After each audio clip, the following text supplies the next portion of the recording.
Alhamdulillah pemirsa, selamat ketemu lagi ya di Wisata Tian TV. Segala puji buat Allah Subhanahu wa taala yang telah memanjangkan umur kita dan mempertemukan kita kembali.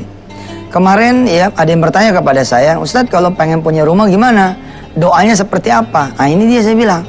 Kalau nggak tahu doa pakai bahasa Arab, ya, udah pakai bahasa Indonesia aja.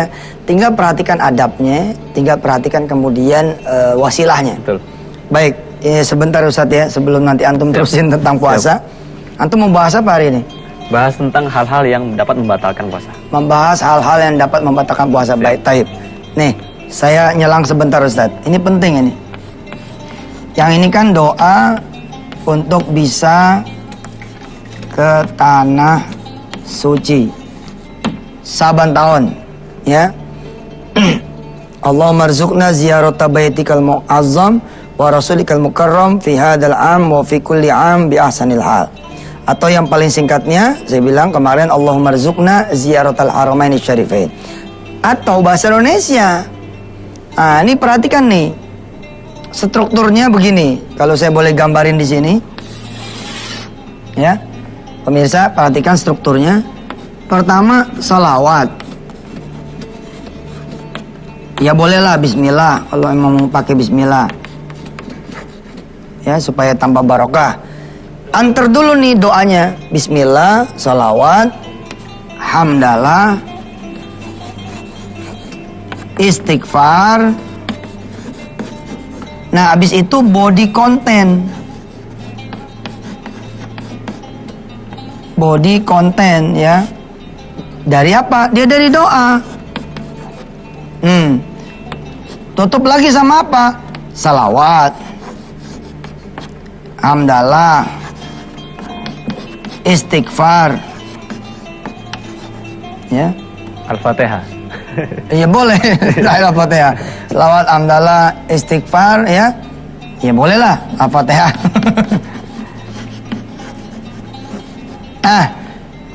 Ya kalau perlu lah tambah sedekah gitu.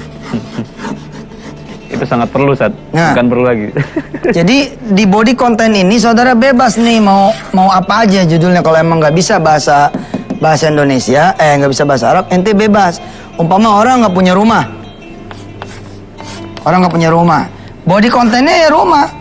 Ini dulu nih, bismillahirrahmanirrahim, Allahumma sholli ala sayyidina Muhammad wa ala sayyidina Muhammad walhamdulillah rabbil alamin, nastaghfirullahalazim wa natubu ilaih. Baru kemudian, ya Allah saya pengen punya rumah yang ada ya Allah, kontrak juga kontrak yang murahan yang 90.000 sebulan. Masih ada Ustaz 90.000 sebulan? Ada tahu? Paginya tukang bubur keluar, tukang nasi goreng masuk. Yang begitu masih banyak di Jakarta. Nanti malam tukang nasi goreng keluar, tukang bubur masuk. Sebenarnya sebulan itu 180.000, tapi dibagi dua 90-90. Itu ada loh. Nah orang yang begini ini pemirsa wajib doa. Nah kalau dia nggak paham doa pakai bahasa Arabnya, bahasa Indonesia aja. Nah kalau pengen punya jodoh gimana? Ganti sama jodoh. Ini baca dulu nih. Bismillahirrahmanirrahim. Allahumma sholli ala sayyidina Muhammad wa ala ali sayyidina Muhammad walhamdulillah rabbil alamin, nastaghfirullahalazim wa natubu ilaih. Ya Allah, umur 37 belum ada jodoh, yang lain punya anak, saya belum. Bagaimana nih ceritanya? Allah, mukanya begini, ya kerjaannya udah ada, kok nggak bisa? Kasih dong saya jodoh yang bagus, yang soleh, yang hafal Quran, yang bisa nikahin saya tahun ini juga, yang duitnya banyak. Nah kemudian tutup lagi sama apa? Sama sholawat, hamdalah, istighfar. Ya Ustadz Ibnu Syam bilang tambahin Al-Fatihah sama sedekah. Cari amalan-amalan nanti yang mendorong ini doa. Ya, cari kemudian amalan pendorong untuk ngamalin ini doa. Subhanallah. Ya. Cukup ya. Jadi pemirsa di segmen 1 ini nggak ada lagi pertanyaan, Ustaz. Kalau saya pengen banyak duit gimana? Begini. Gini, ganti ininya dengan banyak duit. Tapi kan ente nggak sopan dong. Tiba-tiba langsung pasang sejadah langsung begini. Duit habis nih. Turunin deh. 1 juta gitu. Iya elah, ada prolog dulu kali. Ada prolog dulu itu. Kalau bisa ini diterjemahin. Ya Ustadz Ibnu Syam, kalau saya demen ini dia terjemahin. Terjemahan tuh begini. Hamdalahnya tuh begini.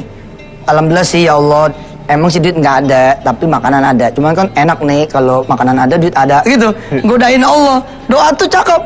Terus istighfar. Kita jangan cuma astagfirullahaladzim. Kalau emang kita nggak terlalu paham banget istighfar, kadang-kadang kita kurang ininya. Kita kurang apa zuknya. Kurang rasa. Kalau perlu istighfarnya yang benar.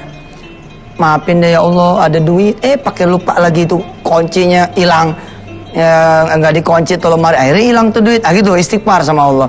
Semalam pakai cerita kesiangan lagi, apa sholat subuhnya tadi pagi, gitu.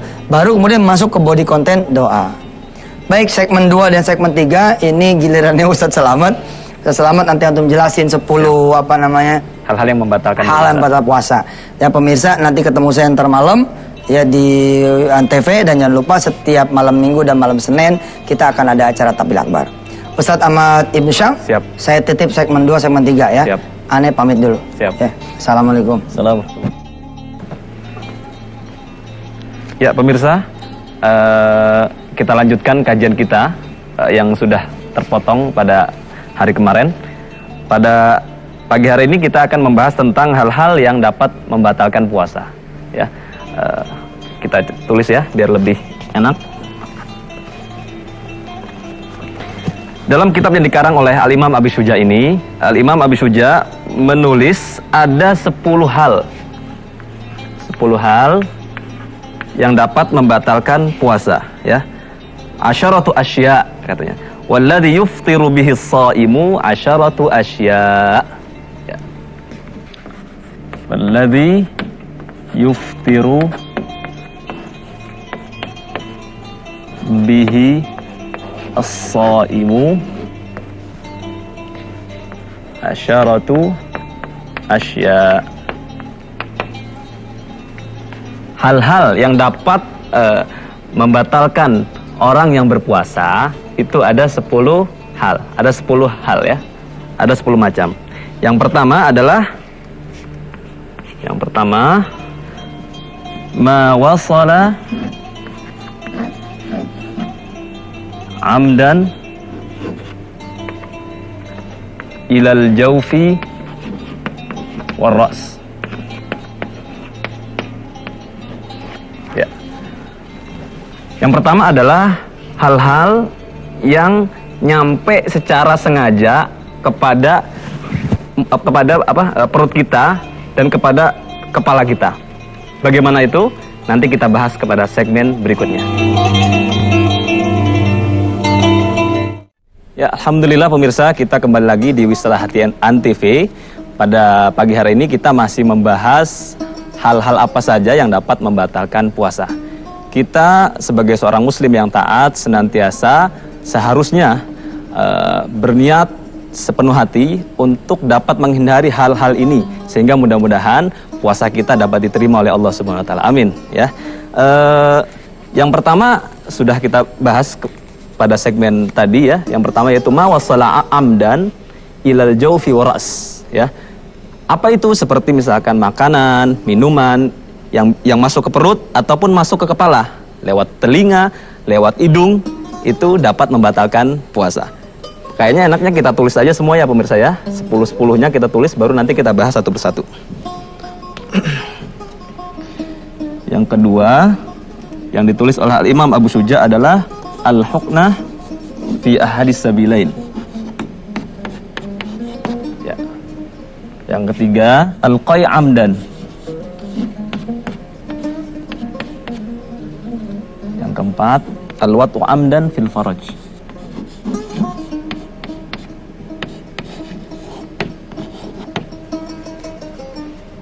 Yang kelima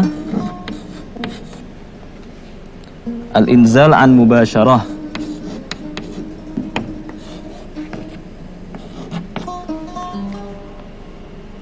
Yang keenam al-haid.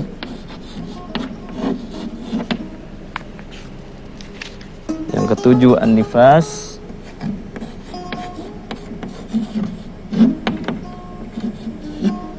Wah, nggak muat kayaknya. Sini ya. Yang kedelapan adalah al-junun. Yang ke-9, ar-riddah.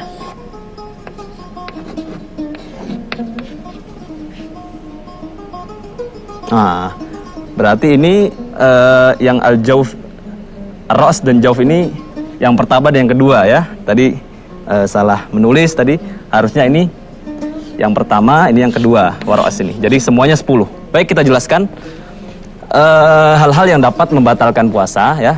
Yang pertama adalah ada hal-hal yang masuk kepada perut kita dan kepada kepala kita dengan sengaja. Artinya apa? Kalau itu tidak sengaja, itu tidak membatalkan puasa ya. Seperti makan atau minum, tapi kita lupa. Maka itu masuk dalam hadis Rufi al-Qalam anits tsalas yang telah kita jelaskan pada episode yang lalu ya.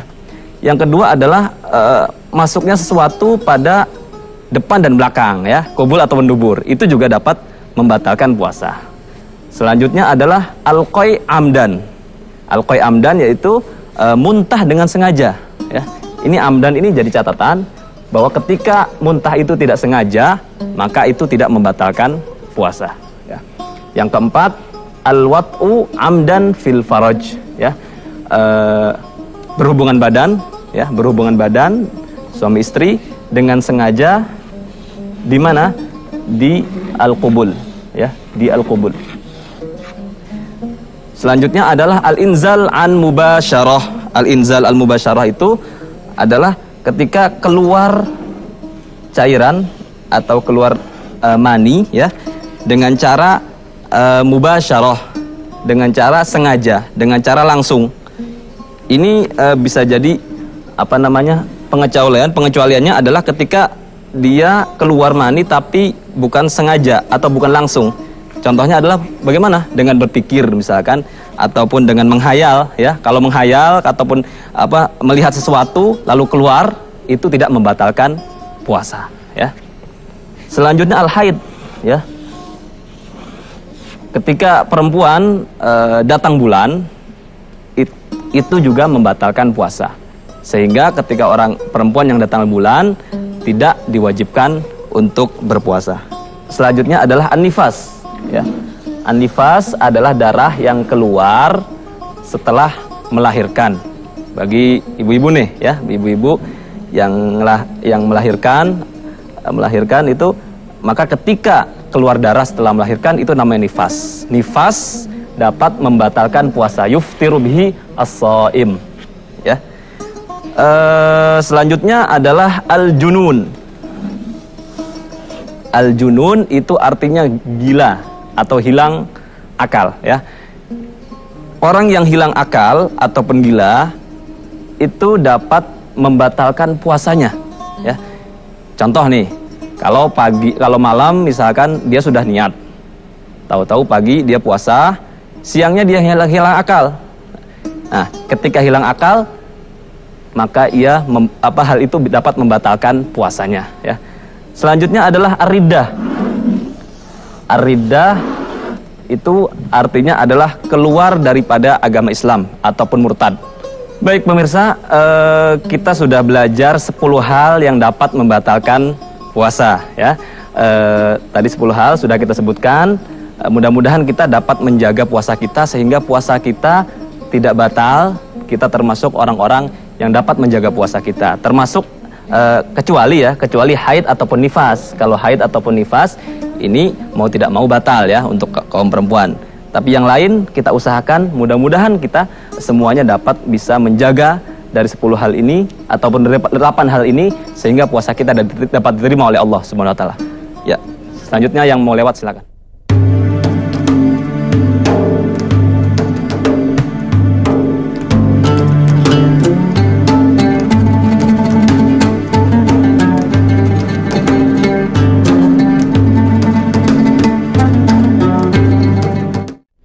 Baik pemirsa, kembali bersama saya di Wistarahatian TV.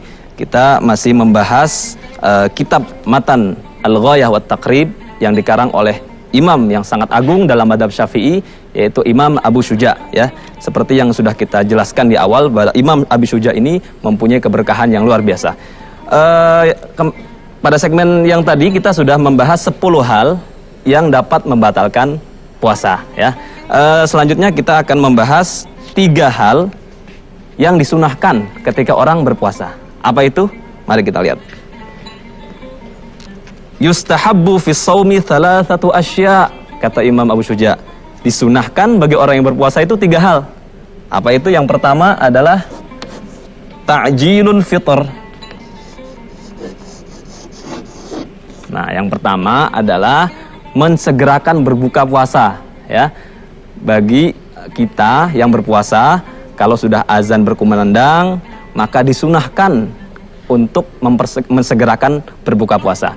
Ini adalah bagian daripada atau tanda-tanda dari rahmatnya Islam bagi kita. Kita sudah berpuasa seharian penuh, maka ketika kita berbuka puasa dengan cepat, itu pun mempunyai nilai plus yang dicatat oleh Allah Subhanahu wa taala. Yang kedua adalah ta'khiru as-suhur. Ta'khiru as-suhur.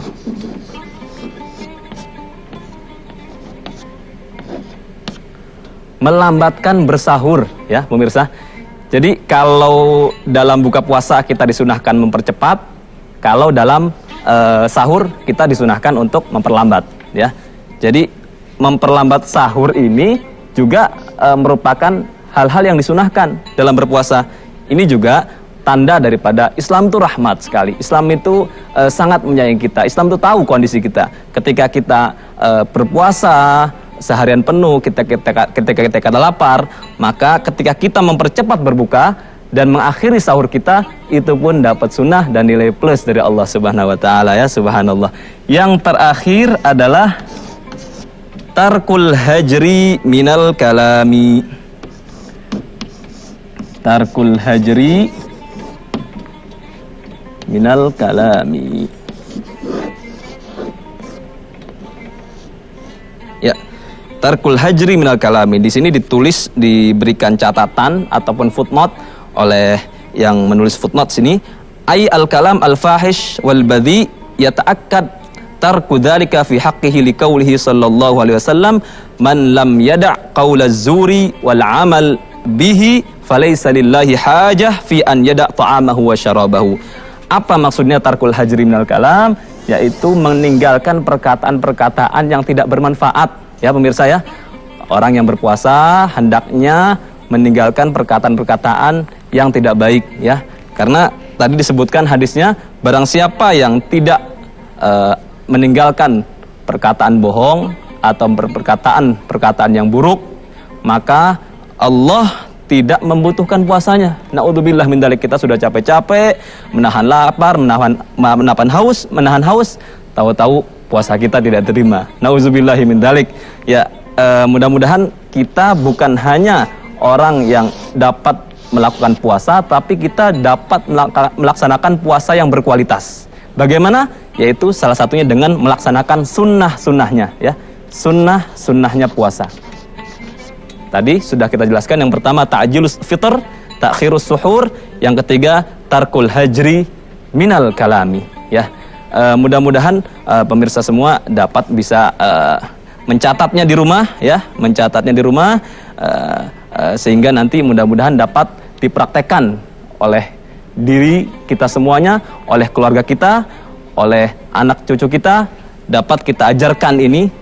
Ini pelajaran mahal ini pemirsa ya, pelajaran mahal ya. Pelajaran mahal, mudah-mudahan ini dapat mengantarkan kita semuanya termasuk golongan orang-orang yang dapat mendapatkan surga Ar-Rayyan, surga bagi orang-orang yang berpuasa. Baik, di akhir segmen ini mari kita sama-sama berdoa. Mudah-mudahan kita termasuk orang-orang yang diterima puasanya. Mudah-mudahan kita termasuk orang yang menjaga bukan hanya dari makanan dan minuman, tapi dapat menjaga mulut kita dari perkataan yang buruk, menjaga hati kita dari prasangka yang buruk, sehingga mudah-mudahan kita termasuk hamba-hamba Allah yang dicintainya. Amin. Allahumma ja'alna min ibadikas salihin alladzina ardaitahum wa radita anhum walladzina ahbabtahum fahabbuk ma'al afiyatit tamati wa raghadil 'aishi wa dunabtila wa sallallahu ala sayyidina Muhammadin wa ala alihi wa sahbihi wa barik wa sallim walhamdulillahi rabbil alamin. Sekian pemirsa, insyaallah besok kita akan jumpa lagi di Wisata Hati NTV. Saya tidak sendiri insya Allah, saya akan ditemani kembali oleh Ustadz Yusuf Mansur. Sekian, Assalamualaikum warahmatullahi wabarakatuh.